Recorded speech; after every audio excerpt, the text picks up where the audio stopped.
तो नमस्कार दोस्तों, स्वागत है आप सभी का। मैं हूं मुकेश। दोस्तों, आज हम पढ़ेंगे अनुपात समानुपात के बारे में। इससे पहले हम पार्ट 1 यानी कि इसका भाग 1 पढ़ चुके हम। यदि आपने वो पार्ट 1 अभी तक नहीं देखा है तो यहाँ पर मैं एक लिंक डाल दूंगा आई बटन में। उस लिंक पर आप क्लिक करके उस पार्ट 1 वाले वीडियो को आप देख सकते हो। पार्ट 1 में मैंने क्या बताया था कि अनुपात क्या होता है, समानुपात क्या होता है, इसकी क्या परिभाषा होती है। बेसिक से बेसिक बात मैंने आपको बताई थी और साथ ही साथ कुछ सवाल भी उसके अंतर्गत मैंने करवाए थे। उसी कड़ी में ये पार्ट 2 है, उससे आगे। और हम इस पार्ट में भी हम महत्वपूर्ण क्वेश्चन पढ़ेंगे जो कि अक्सर कॉम्पिटिटिव एग्जाम में आते हैं और इन्हीं पर आधारित सवाल बनते हैं। जैसे मान लो आप इन सवालों को पढ़ लोगे तो आगे चाहे कैसा भी सवाल एग्जाम में आए, इनके हिसाब से उन सवालों को आप आराम से कर सकते हो। तो शुरू करते हैं इस वीडियो को। पहला सवाल है 12, 14 और 24 का चतुर्थानुपाती क्या है। तीन संख्या हमने दे रखी है 12, 14 और 24। इनका चतुर्थानुपाती हमें ज्ञात करना है। ऑप्शन ए 30, बी 28, सी 23 और डी 36।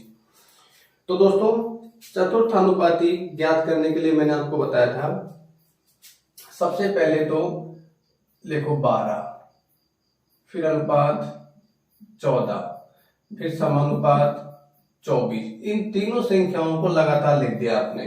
एक इन दोनों के बीच में तो अनुपात, फिर इन दोनों के बीच में समानुपात। चतुर्थ अनुपात को हमने मान लिया कि ये x है, ठीक है। चतुर्थानुपाती है सो हमने क्या मान लिया x। ये तीनों संख्याओं को लिखो क्रमानुसार, ठीक है। यहां पर अनुपात और यहां पर क्या लिखोगे, समानुपात। अब समानुपात का नियम क्या है कि ये जो बाहर की जो संख्याएं हैं इनका गुणा अंदर वाली संख्याओं के गुणाओं के क्या होता है, बराबर होता है। यानी कि 12 गुणा x बराबर क्या आएगा, 14 गुणा 24, ठीक है। तो हमें x का मान निकालना है, तो x का मान क्या आएगा, 14 इंटू 24 बटे 12। तो 12 एकम 12, 12 दूनी 24, तो ये आ गया 14 दूनी 28 बटे 1 को लिखो या मत लिखो। तो x की वैल्यू कितनी आ गई दोस्तों, 28। तो ये हमारा बी जो होगा राइट आंसर होगा। रिपीट करता हूं मैं, जब चतुर्थानुपाती ज्ञात करवाता है हमसे और तीन संख्याएं दे रखी होती है तो तीनों संख्याओं को लगातार लिखो 12, 14 और 24। यहाँ पे अनुपात, यहाँ पे समानुपात वाला निशान, और इस चतुर्थानुपाती को मैंने क्या मान लिया, x मान लिया। फोर्थ नंबर पे जो आएगा वो क्या आएगा, चतुर्थानुपाती आ जाएगा। तीन संख्या लगातार लिख दी। अब हमने क्या नियम लगाया कि बाहरी संख्याओं का गुणनफल बराबर आंतरिक संख्याओं का गुणनफल। तो इस प्रकार हमने ये आंसर फाइंड आउट किया 28। नेक्स्ट जो सवाल है वो कह रहा है कि 16 तथा 24 का तृतीय अनुपाती ज्ञात करो। 16 और 24 का, यहाँ पे हमने चतुर्थ अनुपाती ज्ञात किया था, यहाँ पे ज्ञात कर रहे तृतीय अनुपाती। चतुर्थ अनुपाती में तीन संख्या हमने लगातार लिखी थी देखो, और चौथी संख्या को हमने माना था चतुर्थ अनुपाती। यहाँ पे संख्या कितनी है, 2 है ना। तो इनको भी हम 3 बनाएंगे तृतीय अनुपाती में। कैसे बनाएंगे देखो, पहले लिख दो 16, फिर लिख दो 24, इन दोनों के बीच में अनुपात लगा दो। यहाँ पे आप जानते हो क्या आएगा, समानुपात का निशान आएगा। अब तृतीय अनुपाती ज्ञात करने के लिए इस 24 जो दूसरी संख्या है ना, इसको दोबारा रिपीट कर दो, तीसरे स्थान पे 24 रखो और यहां पर x मान लो। ये x का मान क्या आएगा, तृतीय अनुपाती के बराबर आएगा। चतुर्थ अनुपाती में तो तीनों संख्याएं थी जो मैं दे रखी थी। यहाँ पे संख्या कितनी है, 2 है, तो 2 संख्या होंगी तो लिख दिए, और तीसरी संख्या के रूप में इस दूसरी संख्या को रिपीट कर दिया और अनुपात x।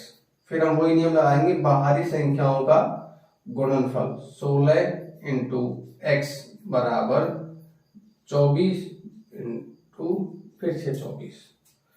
तो x की वैल्यू क्या आ जाएगी, आप देख सकते हो, ये 16 उधर जाएगा तो भाग हो जाएगा, तो 24 गुणा 24 बटे 16। 8 से कटेगा ये 8 3 24, सॉरी 8 दूनी 16 और 8 3 24। फिर ये दोनों 2 से कटेंगे, 2 एकम 2 और ये 12 बार कट गया। तो हमारे पास उत्तर आ गया 12 3 36। तो x की वैल्यू आ गई 36। तो इससे आप देख सकते हो सी जो है राइट आंसर होगा। ठीक है दोस्तों, समझ में आया आपको? रिपीट कर दूंगा, आपको ध्यान से समझना है, गड़बड़ कुछ नहीं करनी है यहाँ पर। यदि चतुर्थ अनुपाती ज्ञात करवाता है तो मैं 3 संख्याएं दी हुई आएंगी ऑलरेडी। यदि चतुर्थ अनुपाती ज्ञात करवाता है तो तीनों संख्याओं को क्रम से लिख दो, और जो चौथी संख्या आएगी उसको क्या मान लो x, और इसी का मान कहलाएगा चतुर्थानुपाती। फिर हमने वो नियम लगा दिया, बाहरी संख्याओं का गुणनफल बराबर आंतरिक संख्या गुणनफल, ये हमने ज्ञात कर लिया 28। तृतीय अनुपाती जब आपसे ज्ञात करवाएगा तो 2 संख्या दी हुई आएंगी। ठीक है, 2 संख्याओं लगातार लिख दो, बीच में अनुपात लगा दो। अब समानुपात लगाने के बाद में ये दूसरी संख्या रिपीट करनी है, यही संख्या सेम टू सेम लिखनी है, और चौथी संख्या के रूप में फिर से क्या मानना है हमको x, और यही क्या आएगा तृतीय अनुपाती। फिर इसमें वही नियम लगा दिया, आंतरिक संख्याओं का गुणनफल बराबर, सॉरी बाहरी संख्याओं का गुणनफल बराबर आंतरिक संख्याओं का गुणनफल। तो इस प्रकार हमने फाइंड आउट किया, 36 आंसर आया था। आगे देखते हैं सवालों को।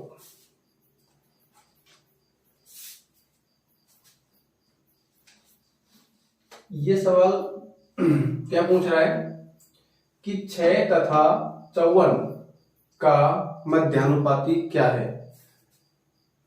प्रीवियस सवाल में पूछा था चतुर्थानुपाती, तृतीयानुपाती, और अब पूछ रहा है मध्यानुपाती। किसका मध्यानुपाती?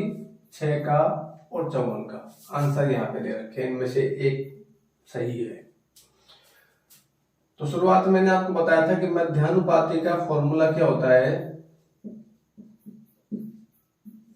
वो होता है वर्गमूल a इंटू बी। ए तो क्या है 6 है, और b क्या है 54, दोनों संख्याएं हैं, यानी कि वर्गमूल दोनों संख्याओं को गुणा कर देंगे तो क्या आ जाएगा, मध्यानुपाती आ जाएगा। तो वर्गमूल a का मान कितना है 6 और b का मान है 54। गुणा करते हैं तो 6 चौके 24 का 4 का हासिल 2, 6 पंजे 30 और 2 32, ये आ गया 324 का वर्गमूल। और आप सभी जानते हो कि 324 का वर्गमूल क्या होता है, 18 का होता है। 324 का वर्गमूल कितना होता है, 18 होता है। तो इसमें राइट आंसर क्या आ जाएगा, 18 आ जाएगा। आगे देखो, ये थोड़ा डिफरेंट टाइप का सवाल है। 3 सवाल पढ़े हमने, चतुर्थानुपाती, तृतीयानुपाती, देन मध्यानुपाती। नेक्स्ट सवाल ये है, 7:13 के प्रत्येक पद में छोटी से छोटी कौन सी संख्या जोड़ें कि नई संख्याएं 2:3 में हो। नई संख्याएं कितने अनुपात में हो, 2:3 में हो। सवाल रिपीट कर देता हूं मैं कि 7:13 में, देखो 7:13 को मैं कह सकता हूं 7/13। इसके प्रत्येक पद में 7:13 के प्रत्येक पद में, प्रत्येक पद कौन कौन सा है इसका, एक तो 7 है और एक 13 है। तो प्रत्येक पद में छोटी से छोटी कौन सी संख्या जोड़े, यानी कि इसमें भी वो संख्या जोड़नी पड़ेगी, इसमें भी वो संख्या जोड़नी पड़ेगी, यानी कि दोनों पदों में मैं छोटी से छोटी कौन सी संख्या जोड़ूं ताकि उसका मान कितना हो जाए, 2:3 हो जाए। ठीक है, तो मैंने मान लिया कि 7:13 के प्रत्येक पद में मैंने x कोई छोटी से छोटी संख्या जोड़ दी। ये x क्या है, कोई छोटी छोटी संख्या है। सवाल ये यही तो कह रहा है कि 7:13 के प्रत्येक पद में छोटी से छोटी कौन सी संख्या जोड़ें कि नई संख्या जो है, यानी कि 7 में भी x जोड़ दिया मैंने, 13 में भी x जोड़ दिया। ऐसा करने पर जो नई संख्या प्राप्त हो जाए वो कितनी हो जाए, 2:3। 2:3 कर सकते हैं, 2/3 लिख सकते हैं। तो ये हमने कर दिया। अब आप जानते हो इसको वज्र गुणा करना पड़ेगा, इसको इससे गुणा और इसको इससे गुणा। तो मैं करता हूं, देखो बट्टे वाली संख्या जब बराबर में होती है तो आप वज्र गुणा कर सकते हो। तो 3 गुणा 7 प्लस x बराबर, अब की बार इनको गुणा कर दो, 2 गुणा 13 प्लस x। ठीक है, तो ये आ गया 7 × 21 प्लस 3 × x 3x बराबर 2 × 13 26 प्लस 2 × x 2x। ठीक है, तो आप देखो ये 3x तो इधर पहले से ही है, ये प्लस का है, ये 2x प्लस का इधर आएगा तो क्या हो जाएगा, माइनस का 2x हो जाएगा। इधर पहले से 26 है, ये प्लस का 21 बराबर से उधर जाएगा तो क्या हो जाएगा, 21 हो जाएगा माइनस का। यानी x को एक साइड ले गए और संख्याओं को एक साइड ले गए। ठीक है, 3x पहले से था इधर, ये रख दिया मैंने, प्लस चिन्ह को लगवाया मत लगाओ। ये प्लस का 2x था, बराबर के चिन्ह से इधर आ गया तो माइनस का 2x हो गया। ये प्लस का 26 पहले से था इधर, ये प्लस का 21 उधर जाएगा तो क्या हो जाएगा, माइनस का हो जाएगा। तो 2x में से 3x में से 2x गया तो कितना बचेगा, 1x बचेगा बराबर 26 में से 21 गया तो कितना बचेगा, 5। यानी कि ये उत्तर आया हमारा कि x बराबर 5 वह छोटी से छोटी संख्या होगी जिसको 7/13 के प्रत्येक पद में जोड़ने पर इसका मान कितना हो जाएगा, 2/3। ठीक है, ऐसे करेंगे। नेक्स्ट सवाल देखो, ₹750 को मतलब 750 रुपए हैं और उसको A, B तथा C, A, B, C मान लो 3 व्यक्ति हैं और इन A, B, C में इस प्रकार बांटा गया है 750 रुपए को कि A अनुपात B तो कितना है, 5:2 और B अनुपात C कितना है, 7:13। इनमें से A का भाग ज्ञात करो, मतलब A के हिस्से में कितने रुपए आए। रिपीट कर देता हूं, 750 रुपए हैं, उनको A, B और C इन 3 आदमियों में बांटा गया है मान लो, और वो किस प्रकार बांटा गया है कि A अनुपात B तो है 5:2, B अनुपात C कितना है, 7:13। तो बताओ A के हिस्से में क्या आएगा, मतलब A का भाग कितना है। ऑप्शन ये दे रखे हैं, हल करते हैं। देखो हमको क्या दिया है, A अनुपात B बराबर 5:2 और B अनुपात C दिया गया है 7:13। तो सबसे पहला काम तो हमारा ये है कि हमको A, B और C तीनों का अलग अलग अनुपात ज्ञात करना है। ठीक है, वो कैसे ज्ञात करेंगे, देखो हमको ज्ञात करना है A अनुपात B अनुपात C। ऐसा करने से सेपरेट सेपरेट सबका अलग अलग अनुपात आ जाएगा। यहाँ तो देखो A अनुपात B है, फिर B फिर इसमें भी आ गया, जॉइंट है, हमको अलग अलग अनुपात ज्ञात करना है। तो पहले पार्ट में मैंने बताया था आपको कि A अनुपात B अनुपात C कैसे ज्ञात करते हैं। देखो सबसे पहले तो लिख दो A अनुपात B, लिख दिए A अनुपात B।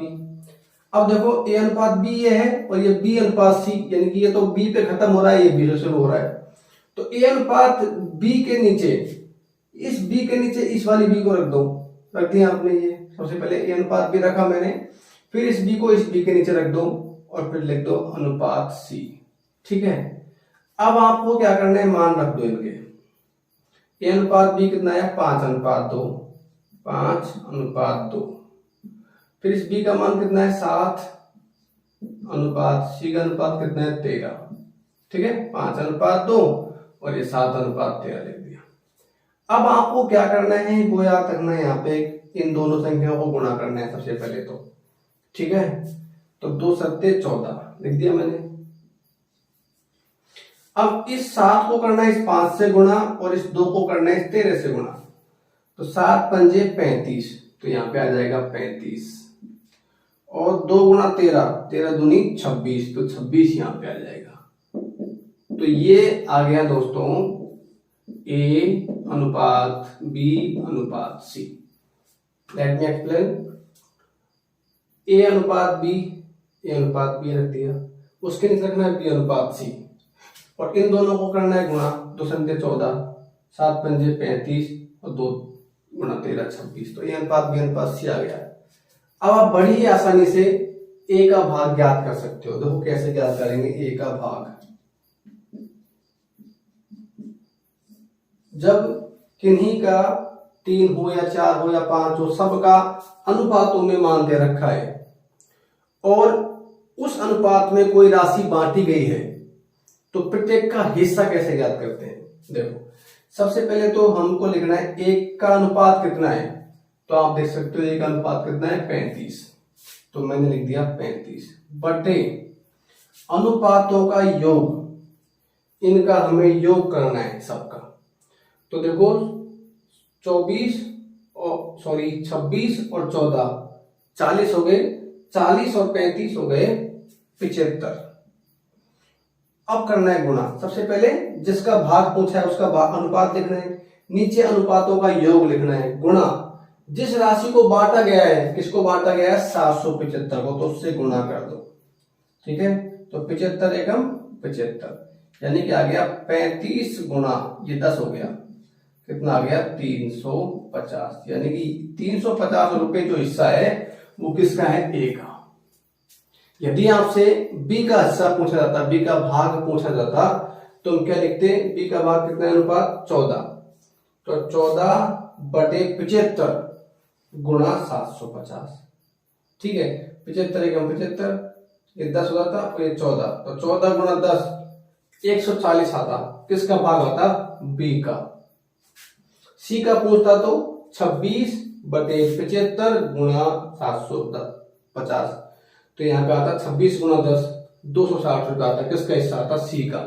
ऐसे हम इन अनुपात समानुपात के सवालों को कर सकते हैं। और भी कई टाइप के सवाल हैं जो भी करने बाकी हैं, तो नेक्स्ट पार्ट आएगा, पार्ट 3, उसमें हम पढ़ेंगे। उम्मीद करता हूं आपने इसको एंजॉय किया होगा, आपको समझ में भी आया होगा। कोई भी डाउट हो आप कमेंट में जरूर लिखिएगा। और हाँ, यदि आप हमारे चैनल पर नए आए हो तो प्लीज चैनल को सब्सक्राइब कीजिएगा, वीडियो को लाइक एंड शेयर जरूर कीजिएगा। मिलते हैं अगले पार्ट में, तब तक के लिए यही कहना है, स्वस्थ रहो, मस्त रहो, जय हिंद।